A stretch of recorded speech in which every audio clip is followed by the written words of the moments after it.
the Alchemy program, so we're exactly halfway through now. And we're in the middle of a discussion about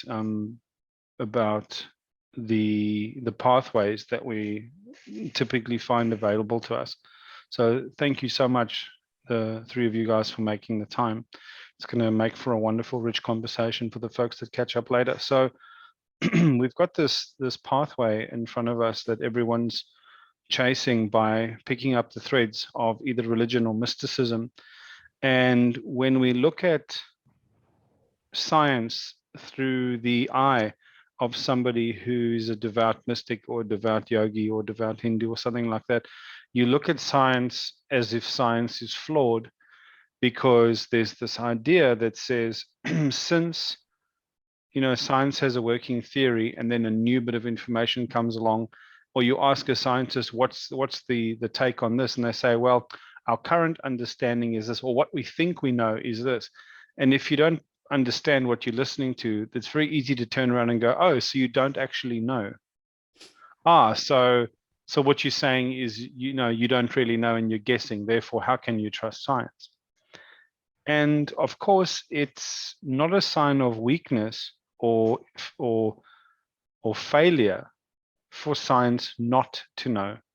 It is in fact a progressive way of engaging with the world, is this principle of not knowing. And I know as much as I know. You asked the question a while ago, Luis, what is the meaning of this not knowing is most intimate, which is a Zen koan. And on the flip side, you get the scientific world that looks at mysticism and says, how can you pretend to understand the eternal? How can you pretend to perceive the eternal? Because you have these texts and these practices that are actually unmoderated, and they're resistant to moderation because of the naive belief that comes along packaged with these beautiful systems that says, no, what we encounter here or what we are studying here is the eternal. Therefore, the body of what we're studying is eternal. And that's an incorrect assumption. When you're studying the eternal or trying to make contact with the eternal in all of these practices, the object of inquiry within or without is the eternal. But the lens through which we are seeking to observe it or encounter it is ever changing, as is the human experience, as is the complexity of life. And so the reason why mysticism is falling further and further and further behind the stream of relevance, if we really want, is because it is not observing this scientific method, this reasoning of saying something was true. Can we retest it, requalify it? Can we refine it? Can we add to it? Can we enrich it in some way? Now, one of the ways that something like Vipassana can stay relevant and has stayed relevant, as well as Buddhism. Buddhism observes laity, which means they're not dogmatic. So you have different expressions: Theravada, Mahayana, Thai, Tibetan, Zen Buddhism, all these different expressions, and they fold into them these philosophy of the local people. And the practices get enriched this way, and they get enriched and moderated, and the body of work and understanding grows as the teachers embody and share the work. Now, the same thing happens with Vipassana. But by and large, mysticism that we're chasing, people are like Luke Skywalker in that recent Star Wars movie. He was still praying to these old scrolls, but the world had changed. The teachers were gone. The students were no longer there. And if you really believe in your path or your practice, burn the scrolls. Because if the thing that you're going to make contact with is the eternal, it's irrelevant which language it's written in, which the eternal is always there. And if you begin weaving, heaven will provide the thread, basically. So That's one of the things to keep in mind around all of this, which brings us into the segue of what we're discussing today in part of the program, because your opening statement off air, Chris, was it's amazing how much of what we're covering in the program actually has alignment with things like Vipassana and pretty sound mystical systems. The question we want to ask ourselves then is, why do we not just abandon Alchemy program and Eyes Wide Open Life and all the philosophy that I write about? Why not just scatter all of that and just go back to the original source? Why are we not doing that? And the answer is, how many bodhisattvas, how many Buddhas has Buddhism yielded to us in the last 100 years? None. Some, sure, some. But no Buddhas, but maybe bodhisattvas and whichever other system you can point your finger at. It doesn't matter how Western and contemplative it is, whether it's Stoicism, whether it's Don Miguel Ruiz, whether it's Vipassana, whether it's Zen Buddhism, how many, even Eckhart Tolle, how many people are achieving ascendance via these methods? Where are these people? So that leaves us with a question. Why? Why, if these people, and I believe that they made contact with the eternal, whatever that means to other, whatever spirituality might mean, washed clean of tarnish and nonsense and bullshit, whatever that might mean, some people have made contact with that. There is some wisdom in the Bible. There is. And there was wisdom, which I've studied for many years in the Talmud and the Torah, the Jewish texts. The Pali canon of Buddhism is profound. And so are the Vedas. So are the Gita. Could it be that many people have achieved that, but part of achieving that is that you don't want it to be known, that you don't bring it back, so they're just... If you, four of us just sitting, I'd be a show of hands, if you knew somebody who had achieved this, or if you had achieved this, knowing what is sick and wrong and dysfunctional about the world, would you go and wrap your robes around you and skulk off and go quietly? You would teach. I think I would. You would heal, you would teach. And so we've heard of Osho, we've heard of Sadhguru. But these people are celebrity because they are so rare. So if we are trying to lift the consciousness of a planet, these doors, they are good for individual people like yourself, rare individual people like yourself, but they are not sufficient. The doors are not wide enough. The path is too narrow. The chains that hang in the dark they're too hard to find. And it's not a criticism about those pathways because they were fantastic. It is an observation that complexity is increasing. And the more complexity increases, and the more the human experience becomes complex, and the more diverse and rich and complex human experience in a span of a life is, we struggle to have real meaningful engagement with our parents one generation away, one generation. What on earth can we possibly hope that even the greatest teacher, that their teachings would have context to answer the kind of problems that young people are facing today in the complexity of their relationships, their health, global pandemics? We've never had a global society like this before. We are dealing with a unique level of complexity. And so we need to grow up out of our attitude of piety towards these practices. These practices and these doorways and these gateways and these teachings are profound, and we should treat them as that. But if you love a man, you accept him. If you love an idea, you fix it. But the reason why nobody wants to fix the ideas and moderate and modernize them is because nobody wants to give themselves permission to do that. But no one else is coming. And the reason I'm doing all these work, including the Alchemy program, is to teach us above all else that we are as worthy as any other teacher to take the reins of permission and start making these choices for ourselves.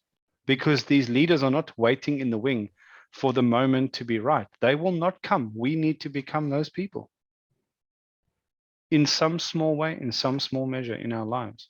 And the first act of leadership is to show the leadership of self. Now, the Alchemy program is designed to make people wake up to the pragmatism of self-mastery, self-ownership. Because we want to get our souls moving forward somewhere of value, and we can't want it, but we can want to want it. So we need to coax the mule of our soul, the stubborn mule of our soul. Now it's got enough stick. All the suffering, all the discomfort in our life is all the stick that we need. We know something is wrong with the world. We know we're not where we want to be in our lives. We know that that is the stick. But what's the carrot we hang out there? The carrot is inspiration. Inspiration and insight. And so what my gift to the group is, let me give you this inspiration. Let me give you this insight. And I don't say follow me or follow my way. I'm saying make your own way. But to make your own way and to clear your own eyes and to invest the energy that you've got and to receive these gifts of wisdom and insight and knowledge, there's an approach here that is universal. And the first thing is to make space. And make space fundamentally is stillness. It is reducing the noise, reducing the distractions, increasing your opportunity. Why do you go on a 10-day retreat? Why 10 days in a row? You are making space. That's what you are doing. You're making space from your life, distancing the world and the noise and the humdrum. And you're blocking out this block of time that is cluttered by nothing else, not by food, not by your silencing all the bits, so that you can invest well. What are you investing well? Time, energy, and attention. So that you can honor the cycles, because you've got circadian cycles and ultradian cycles that your brain and metabolism and physiognomy just are automatically part and parcel and captured by. These are the tides and seasons of our wakeful attention and our consciousness.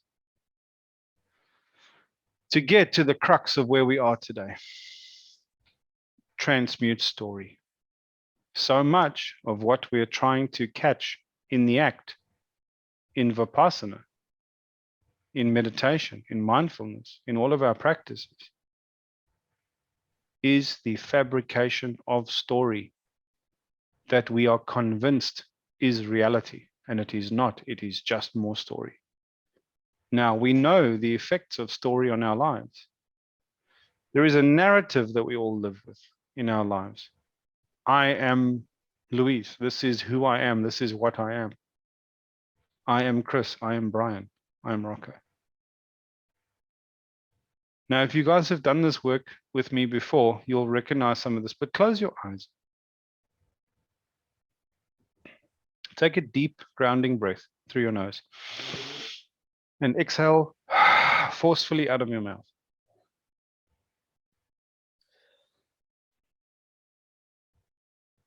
You are here tonight. Our paths have led us here. Somebody's mic is on. Chris? Sorry. Our paths have led us here, and we're looking for something. There is a door that we're trying to come through to change the way in which we face our lives and the way in which we take the next steps. And the door isn't just access to another place, it's also a narrowing of a way. It means you cannot carry everything with you from where you come from. and who you are into that place. When a child is in the womb, the cells will divide and the child will grow. And it goes from a place of comfort until the point that it completely occupies the entire available space. Comfort will eventually become discomfort. And the signal which we call life, this thing that keeps you driving forward, that's seeking just a little bit of danger in the interest of adventure,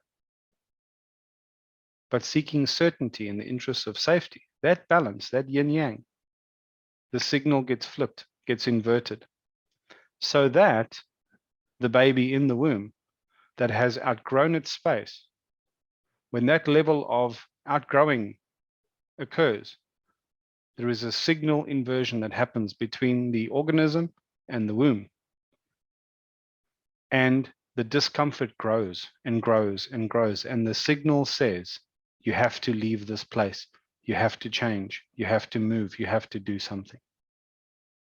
And so that baby in the womb, as the birth canal and the cervix opens, moves towards the birth canal and undergoes, has to, in a weird way, choose to undergo what must feel like the closest to death that that being has ever experienced consciously.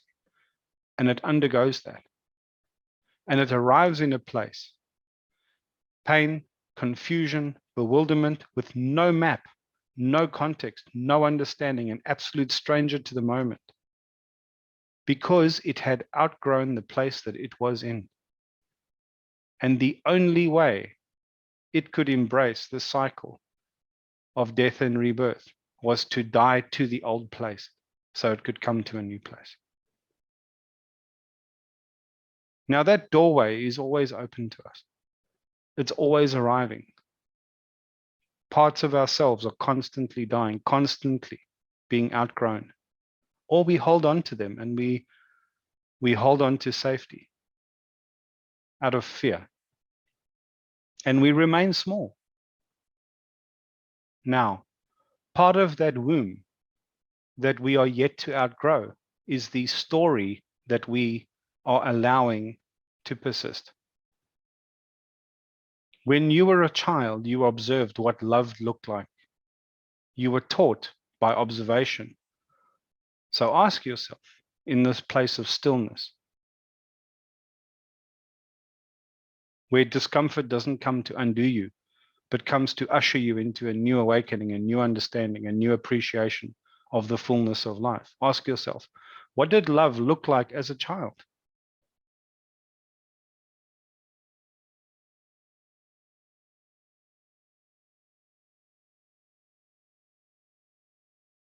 Ask yourself, what did forgiveness look like? What kind of apology were you expected to accept? What did your apologies need to look like in terms of body language or acquiescing to be accepted by other people? Even as a young person, you started developing ideas of sex, intimacy, these sorts of things. What was your relationship to these ideas? Even to affection. Was affection comfortable? Did you get enough? What was enough? Were you expected to kiss aunties and stuff that were gross?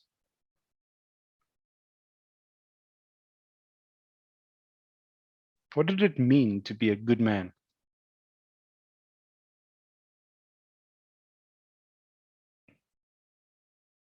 What did it mean to be a good woman?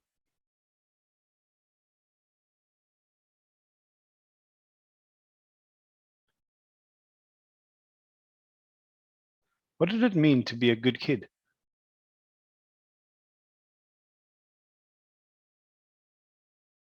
Was it to be funny? Was it to be quiet? Was it to perform well? Was it to be gracious? Was it to have no needs, no complaints? How were you treated when you were sick or unwell or injured?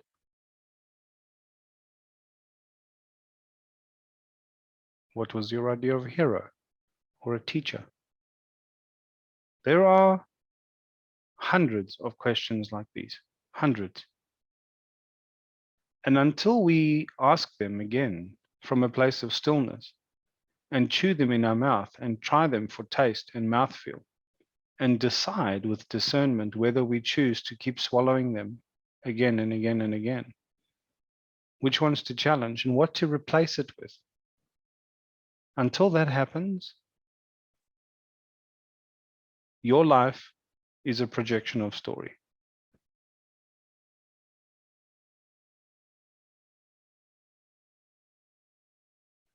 You can open your eyes now. So there's a shadow expression of story, of narrative that we're experiencing in the world at the moment. Propaganda. Propaganda is a story. It's a story told to people who don't question, specifically to trigger their emotion and their reactiveness and their outrage and their compassion. It is the principle of, if you want to sell a lie, you season it with a little bit of truth. And you always give people the exact thing that they want to hear. Simple people want to be told that there's an easy answer, that there's an easy baddie over there, an easy villain to chase. People who are already suffering from conflict inside, in other words, they are uncomfortable, they don't know how they're going to feed their families, they don't know how they're going to grow their careers, they don't know what's going to become of their lives. If you give them an enemy to hate, it's called a scapegoat. It's the oldest psychological trick in the book. It's a transference. It is a story. All the things that you are upset about yourself, so little of that is actual clash with reality. The majority of all the energy you generate and all the drama that captivates you from moment to moment is story. And the reason we practice things like mindfulness practices, of which I really, really advocate for Vipassana, it's to arrive at a place of stillness where you can watch the thoughts and the feelings being authored real time and realize you are not the author and they are not you.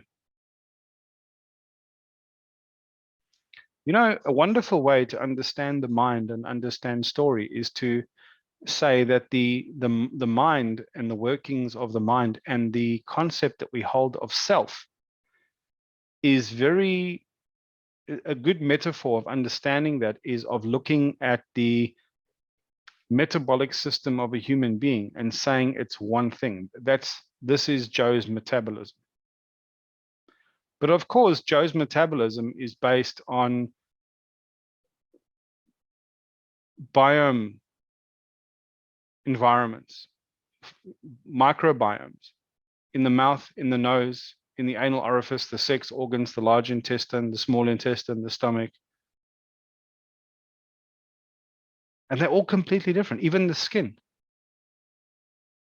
And your metabolism is a combination of neural pathways and neurotransmitters, which are created by the gut biome and send signal, which are not even, they're foreign to our human DNA.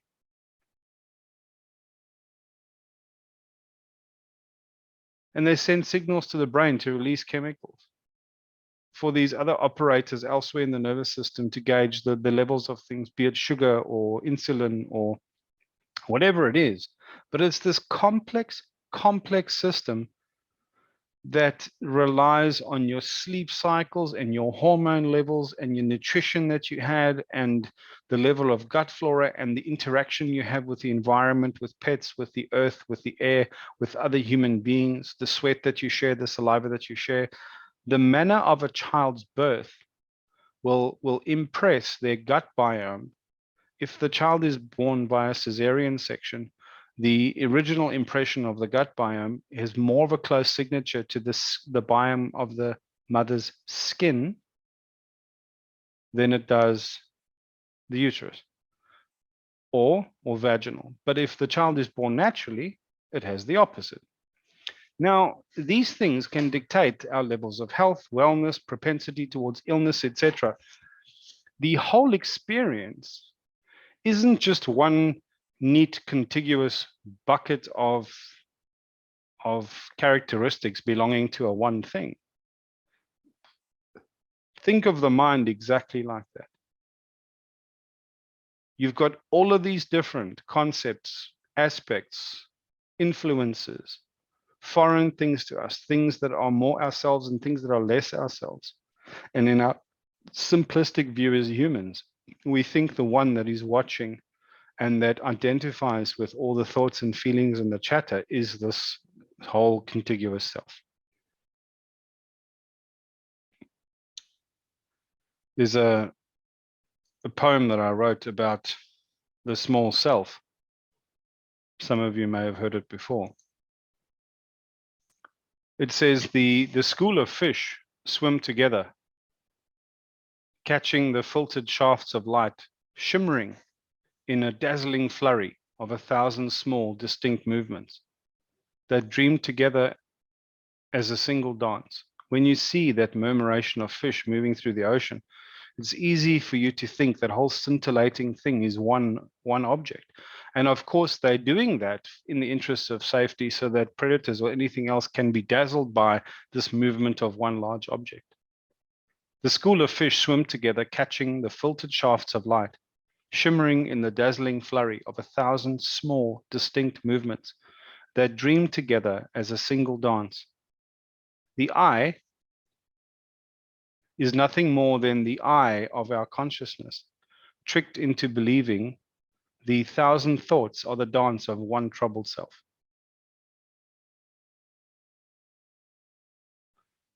And the authorship of our story is something we hold on to and we allow for. And right now, in this moment, we're coming into this moment with an energetic signature. We feel a certain way. Now, of course, your feelings are real. Of course they are. You can feel them. You can observe them.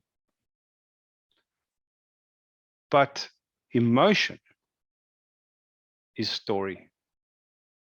It's the story you tell yourself about the feeling and how it's affecting you. And that's the propaganda of the unconscious mind. It's the pop journalism of the ego. You've seen the headlines. Oh my God, Will Smith destroys Chris Rock. Destroys, one capital D, one small e, large S, skewed T. Like that sensationalist shit is what's happening inside of us all the time. We have our inner child, we have our animal, we have our protector slash critic, and we have our judge slash victim. And they're talking over each other constantly, chattering, telling us a story about what's happening here. And our remembered self is providing a narrative to inform our current experiencing self, a version of the story that we are projecting over the moment we're experiencing right now. Now, when two people are in a state of conflict, boyfriend and girlfriend, husband and wife, two close friends, parents and children, when you're having this raw level of frustration and anger, and the communication breaks down. The communication broke down because both people are trapped in story.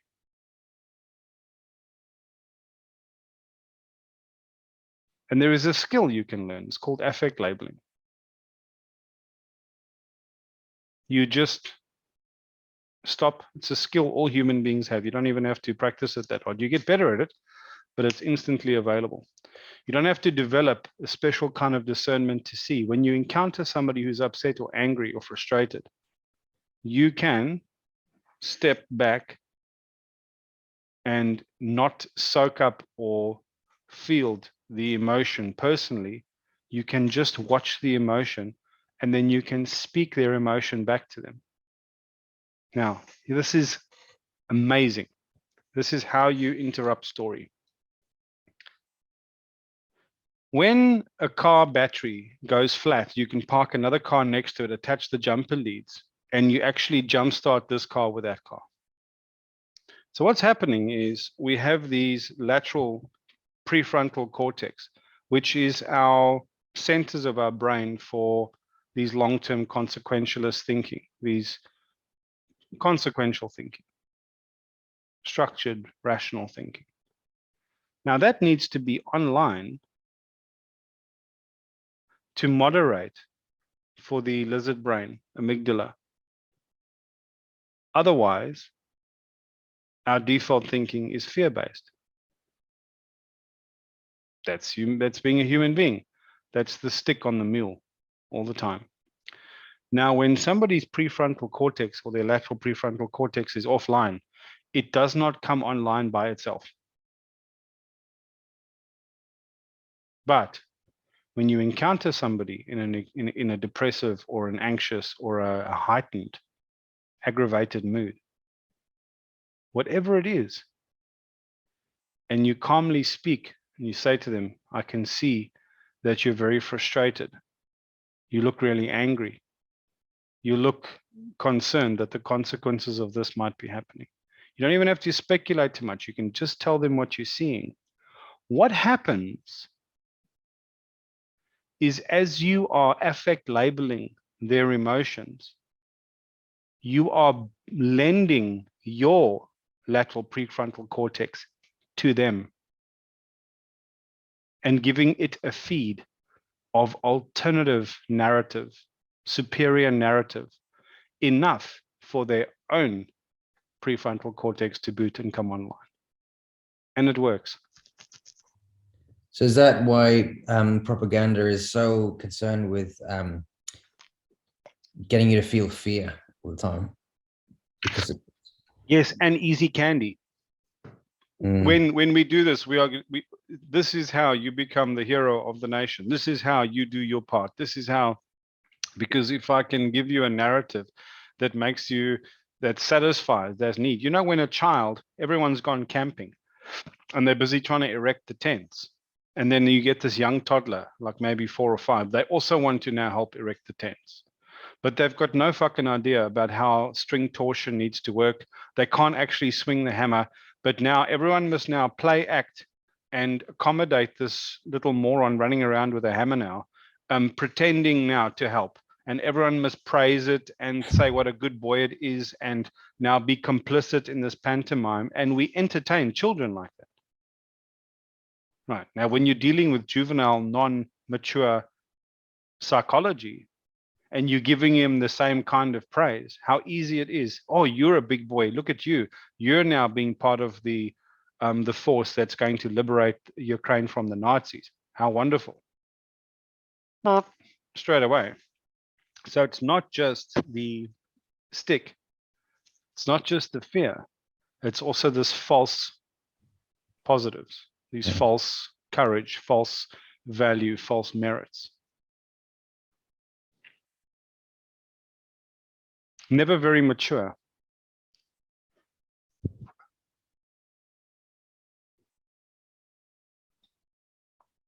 Now, this process of affect labeling, it works in conflict resolution. It works for de-escalation.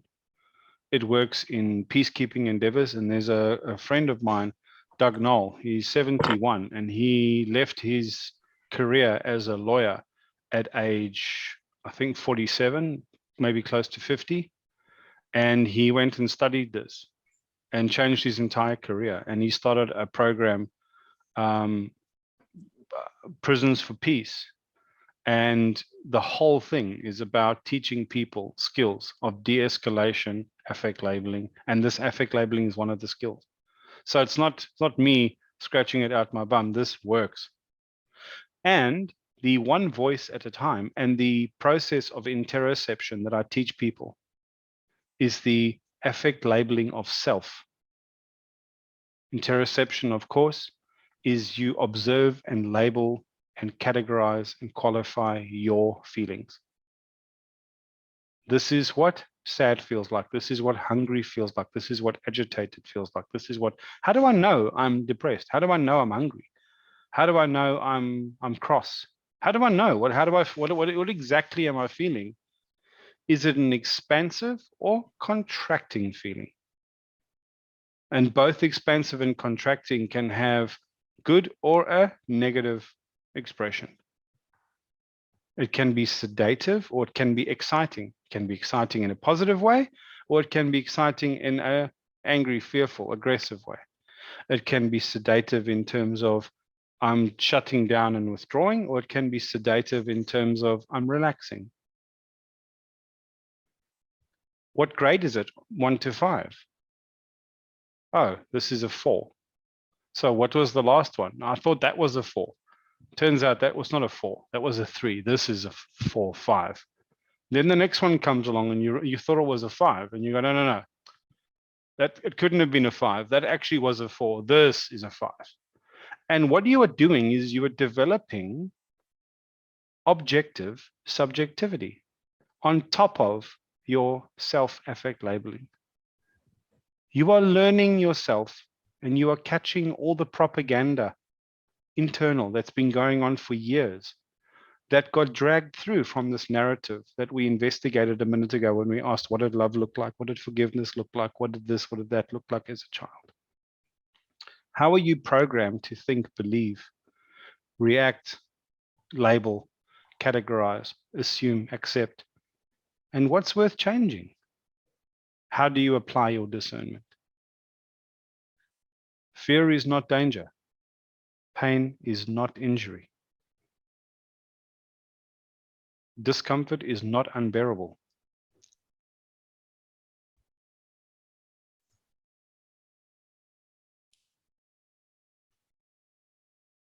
They seem similar, but they're not the same. Danger you want to avoid, but fear is not danger. But when danger comes, you want to act appropriately. But even then, it doesn't help to panic. Somebody might be causing you some pain because you already had a wound, but they are not causing you an injury, but you act as if they're causing you an injury, and you believe because you believe the story. A moment comes when you're slightly uncomfortable, be it fasting, be it meditating, be it having a difficult conversation with someone. And your child, juvenile brain screams, we can't handle this, because it's got no discipline. It's never faced discomfort. It tells itself a story. This is going to undo me. But discomfort is not unbearable. Things are unacceptable. You do get unacceptable things. You do get unbearable things, and you need to treat them accordingly. But discomfort is not that. And until you can discern between the two, you don't know how much of what you're reacting to is story. And therefore, you don't know how much of your energy you're investing, or your time, or your attention. And those are your only 3 key resources that you are going to employ to do everything in your life. Curate your relationships the best you can. Choose habits for yourself that are going to drive your whatever quality of happiness we can ever achieve in this life can only be off the back of how we spend those 3 things: time, attention, and energy. And so we need to remove as much of the story as humanly possible and keep practicing the removal of it. Who knows what wounds you've been carrying, what discomfort you've been carrying. Louise and I, Louise, stop me if I'm making you feel uncomfortable. We've been working together for a while, and there was an assumption that maybe motivation was the question. But we think of the story of motivation as if I'm not motivated, maybe I'm lazy. But there is another meaning to motivation. This doesn't interest me. This doesn't excite me. And therefore, I'm not motivated to do it. What it means is I can drop that story and I can start looking for things that excite me. Because then suddenly I will find all the motivation that I ever wanted. Because of course you want to do something that excites you. Now, what kept me in my life doing things that didn't excite me? The story that I'm only good if I am being dutiful to other people. And we can live a whole life of unhappiness on the back of story. And if we're not clever and we don't know how to interrupt it and change it, there goes years of our life. And if this last 2-3 years has taught us anything, is that time is extremely precious. We may get another life after this. We may get some other strange version that nobody is yet to be able to discern. But the one thing is certain, we do not get this one over. And the difference between the potential we can reach versus the drama we're stuck with, if that is story, it's changeable. And if that ends in regret, that regret was avoidable. And that's the definition of tragedy. When the bad thing happens and it was avoidable. So alchemy means to turn this into that, to take lead and turn it into gold, to take our energy and transmute it into something else, to take story and transmute that. And we can do that. And when we do that, when we have that level of self-mastery, the bonds of 1,000 chains vanish.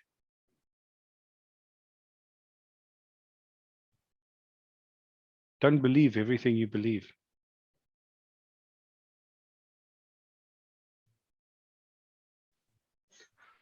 That's it.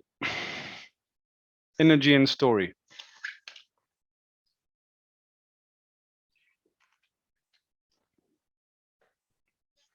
What say you to that, gentlemen? Yeah, I think you dropped a big microphone today, dude. It's quite a Yeah, today was a great session. Not that the others weren't. They're all No, great. we're halfway through now, and we've got 4 people on. And now this is not a lack of gratitude towards the 3 of you guys that made the bloody time, but something has happened. This is a fact. We can say whatever we want. That would all be story. The truth is, there are 3 people out of 14 here.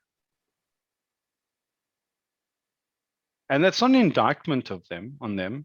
Again, remember, motivation isn't, oh, you know, I wasn't doing the right thing. Oh, I should try harder. If it's not exciting, then that's as much on me. But I can only make it so exciting. I can't put on a clown nose and orange hair and make shadow puppets or whatever the case. You, this is half on you and half on me, and we're halfway through. So, but here we are. yeah. I'm gonna maybe speak on the people's behalf that are not here. I think they kind of missed out on some I think some so good too. energy. Yeah, I think so it's too. one Yeah, thing to I think so too. I agree. And I don't mean that in any even remotely disparaging. Man, I don't have motivation for stuff all the time. I just don't. But the thing is, I don't. That's the fact. How much of my energy and time and attention am I going to devote to the drama of the story that comes next is the question. And that I have just repeatedly found is a poor spend of my very finite resources in life. And you can wrap those 2 things up in 2 words: guilt and shame. Guilt means I did something wrong, and shame means I am something wrong. But when we have the courage to look at the facts of the reality that we're encountering, the reality of our energy, the reality of where we are, the reality of what our day looked like. What does shame and guilt mean then? Now, that doesn't mean we can't encourage each other, but I do not work with guilt and shame. I work with straight talk, tough talk, facts. We're halfway through. If you're not getting out of this program what you want or what you hoped for, what can you do? Reach out to me, speak to me. Let's make a plan. Let's make this work. Give me feedback, because this is not the last time I'm going to run this program. A lot of this stuff works. Maybe the format isn't working. Maybe the timelines are too hard for people. Maybe the time zones are difficult. These are realities we need to face. And if we can't face them like boldly, like adults, we're not serving the next generation that's going to come after us for this program. And I like thinking like that. No holy cows, let's talk. If you want to reach out to me individually, and you need direction, or you struggling with a version of story or something, let's work it out. And for my part, what I can do is I can try bring encouragement, inspiration. And bearing in mind, as little as 5 years ago, I didn't know what the fuck I was doing. My marriage was imploding. I hated my job. I was physically ill. I wasn't healthy. I wasn't well. I didn't like myself. I was not wise. And I wasn't doing anything with my intelligence. And now, everything is different. Everything is different. They didn't spare me grief, but what it will spare me is, at the end, I'm not going to sit with regret, because I know now the wisdom of choosing love over fear every single time. And that's such a priceless gift that I want to give it to everybody. I went and stole fire from the gods, and I want to give you all some so that I don't have to burn in all this darkness alone. And I want you all to catch fire, and you can. This shit is doable. And I'm getting better and better and better at transmitting stuff. And I'm working things out on how I can teach more effectively and share things more effectively. And going back to full circle on the discussion we had at the beginning, the old ways are shut. That doesn't mean some of the key practices and key beliefs are flawed. They are not flawed. They are just not suitable for the frenetic pace and the chaos of life at the moment. And chaos is upon us now. But remember, creation and creativity and regeneration, the building blocks of that are chaos. And for the right kind of mind, with the right kind of mindset, chaos is a fertile, fertile, fertile palette and easel with which to craft a life.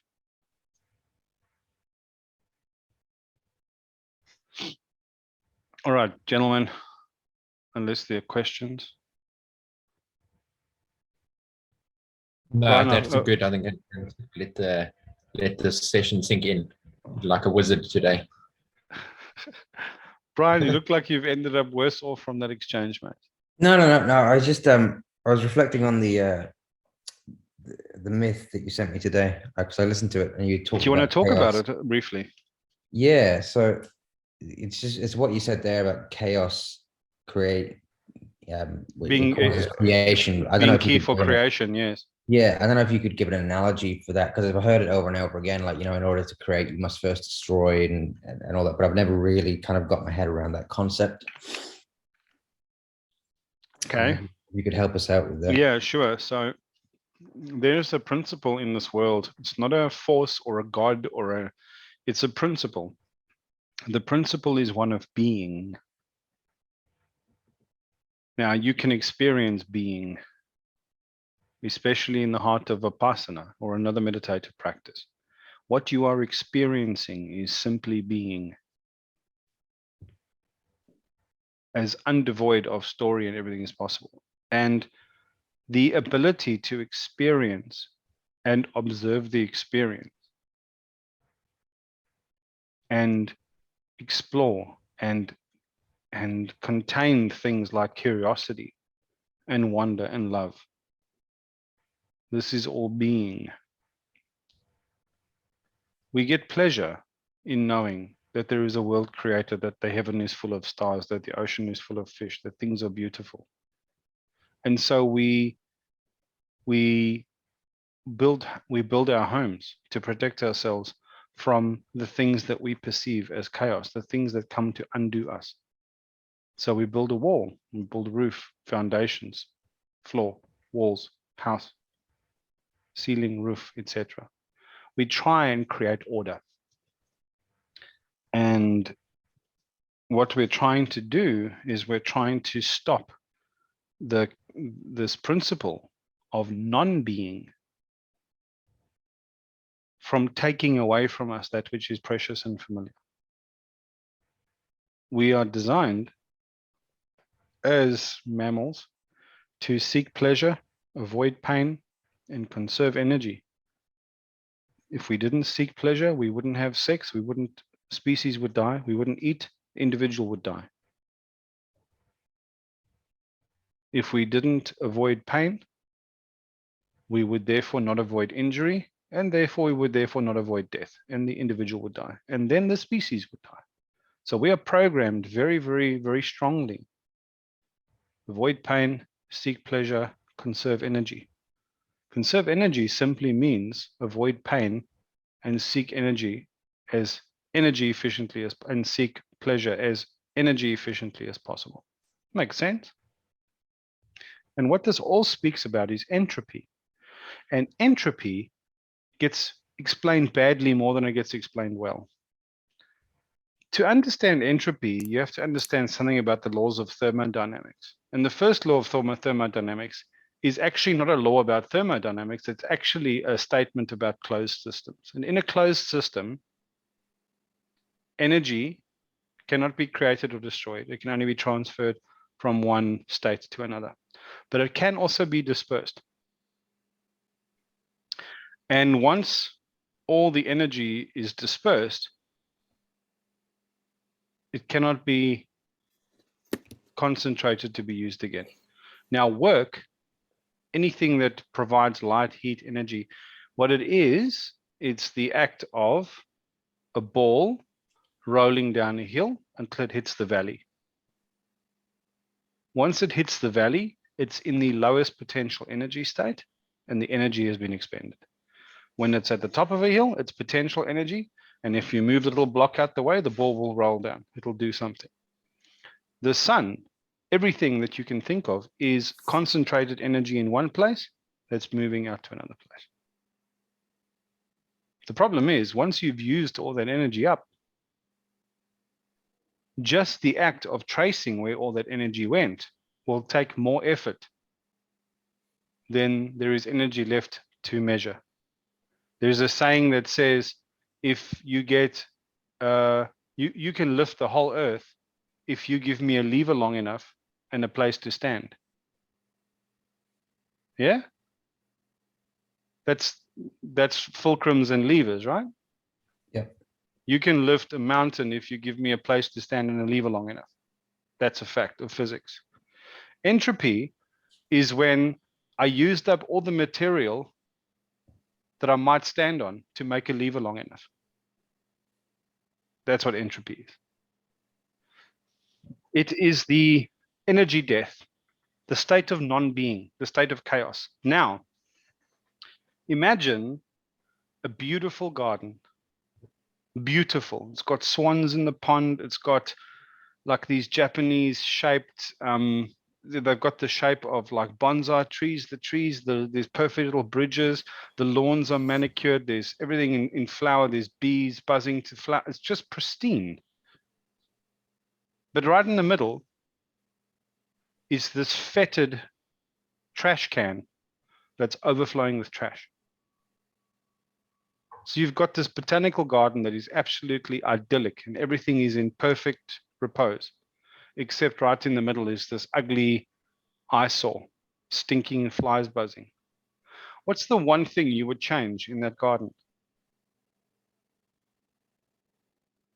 Is it a closed system for garden? Ah, there we go. Assume it's a closed system. What's the one thing you would change? What's the temptation for everyone to say? Say it.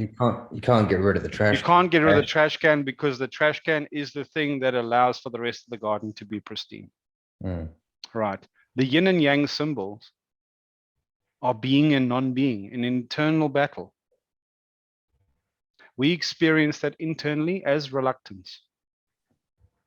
Whatever we choose, until we master ourselves and we choose from love, until we do that consciously, there is a gnawing voice in the back that is trying to constantly work out the algorithm of seek pain, avoid, or seek pleasure, avoid pain, conserve energy. And it doesn't know which choice was right. So if you're feeling bad or a bad outcome happened, it goes, was it because you chose the wrong thing? Should you not have done this? Should we have done this instead? Should I have? Why do you come to the class? Why do you not come to class? Because you're suffering reluctance. Reluctance is ever present. Ever walk down the road and there's paving stones, and somehow you want to step one foot into every single paving stone. And then you catch yourself doing that, and then you try not to do it. There's a feeling that comes up in your body. That feeling is called reluctance.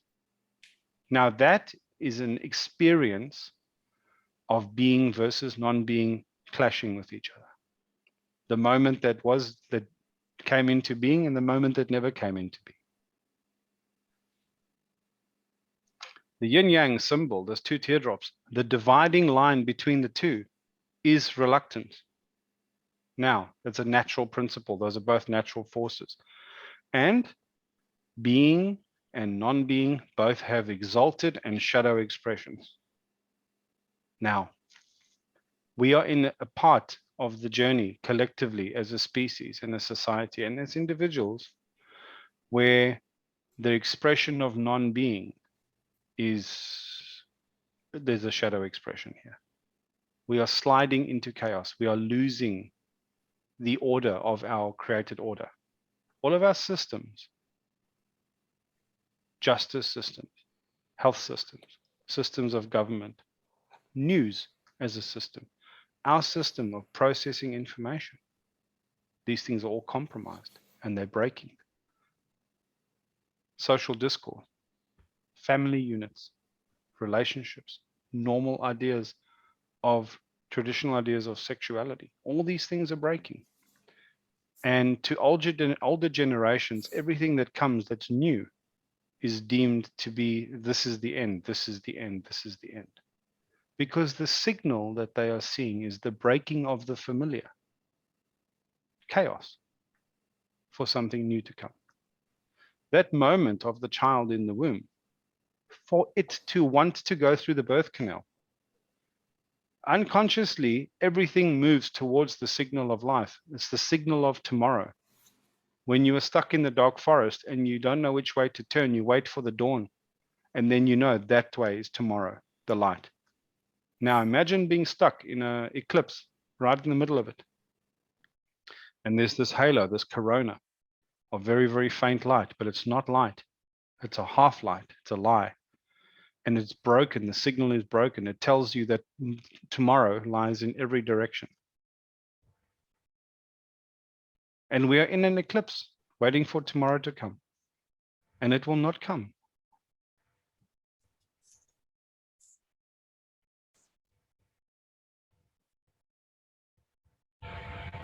Because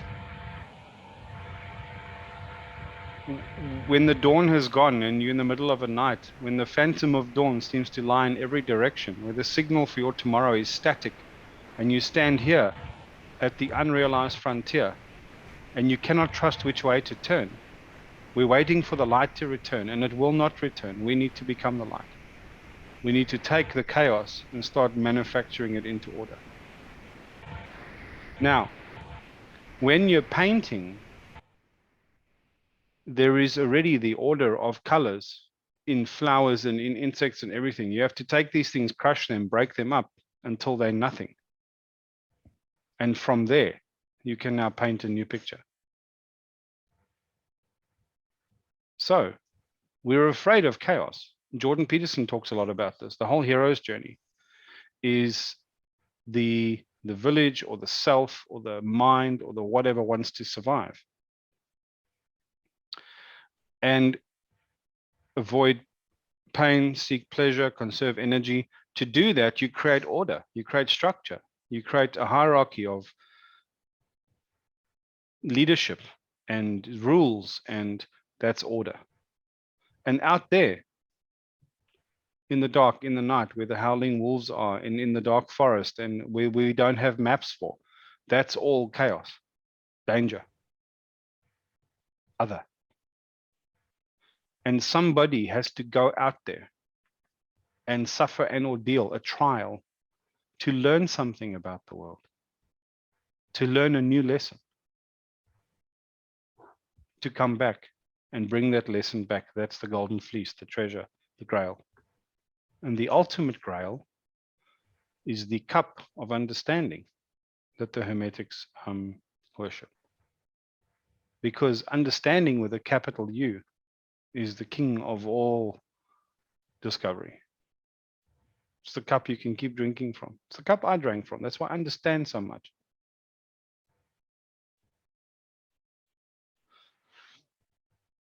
To create new expressions of order, higher expressions of order, higher expressions of creativity, you have to go out there and embrace that chaos and bring something back. Right in the beginning, all the ancient texts, the world was void. The world was chaos. And from chaos came order.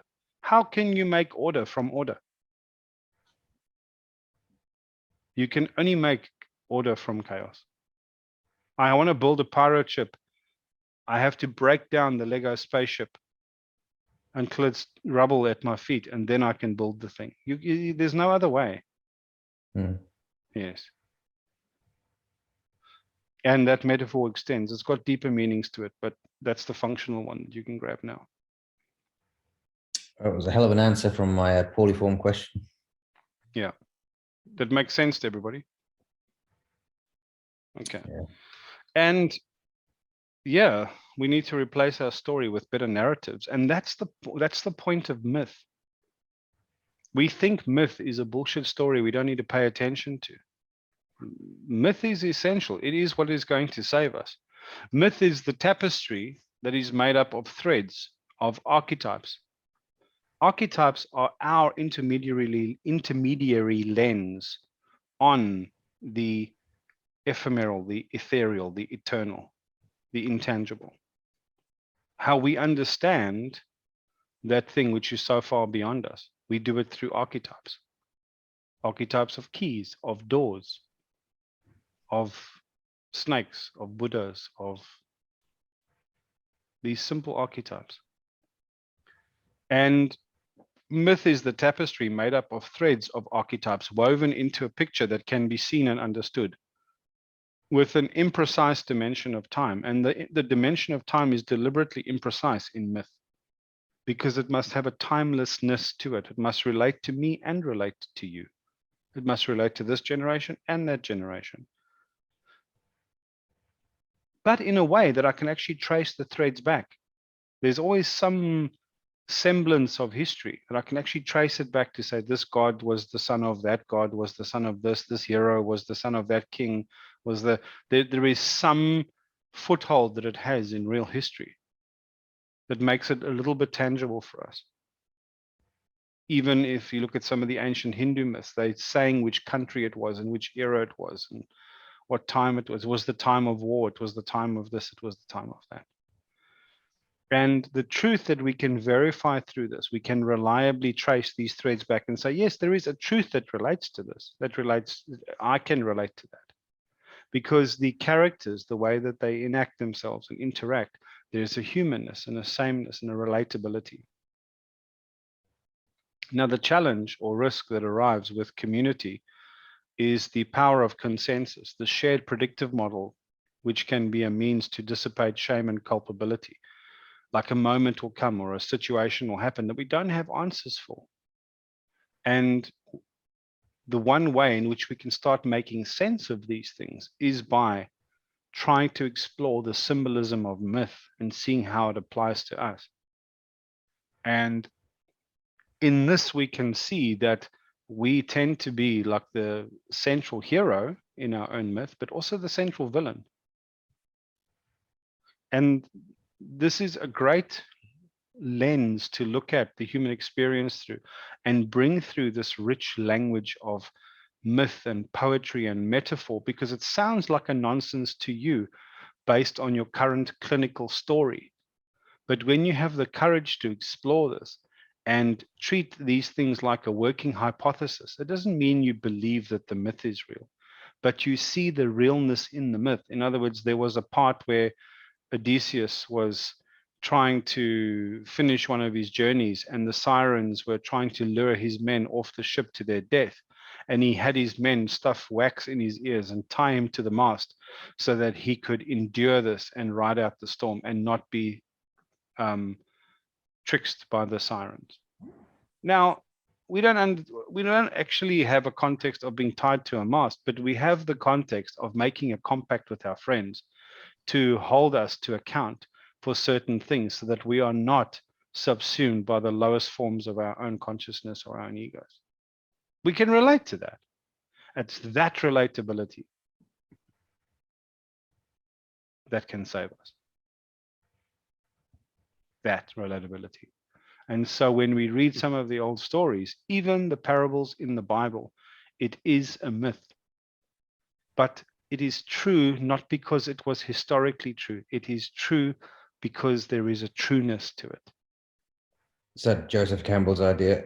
Very much. And Jordan Peterson, as much as I don't like to agree with that twit, it is very much the best part of him. It's exactly what he's talking about. And it's completely valid. Completely valid. But a working hypothesis never claims to be the truth. It says, I'm going to act as if this was true. When you hand a gun to somebody in a gun range, you empty the slide and you double check it and you take the magazine out and you clear it again and you put it back in.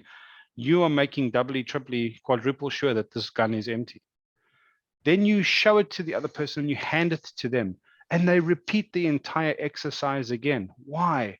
It's not because they believe that they didn't believe what they saw or that they think that you're a fool or you're lying, because there is utility in acting as if they didn't see that. And if the utility is high enough, it's what's old Jordan Peterson calls a meaningful truth, not a literal truth, because it has utility. And our relationship to myth has profound utility.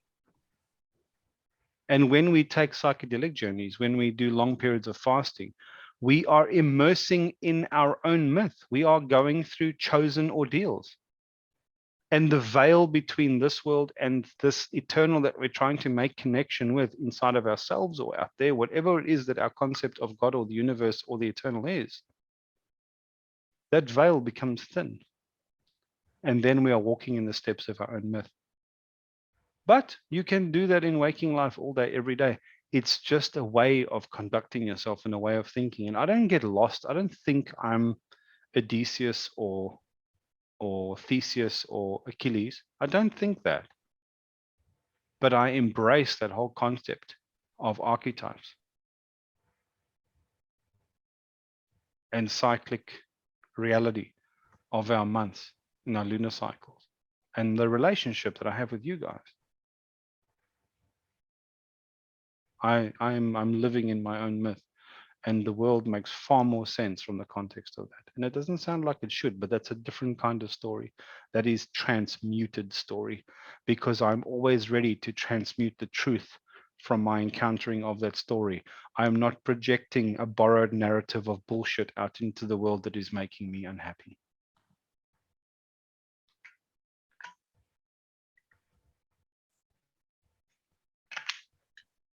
That's it, guys. That was an excellent call. I hope I vaguely answered your question, Brian. Yeah, definitely. Okay. That was a cracking hour and 20 minutes, everyone.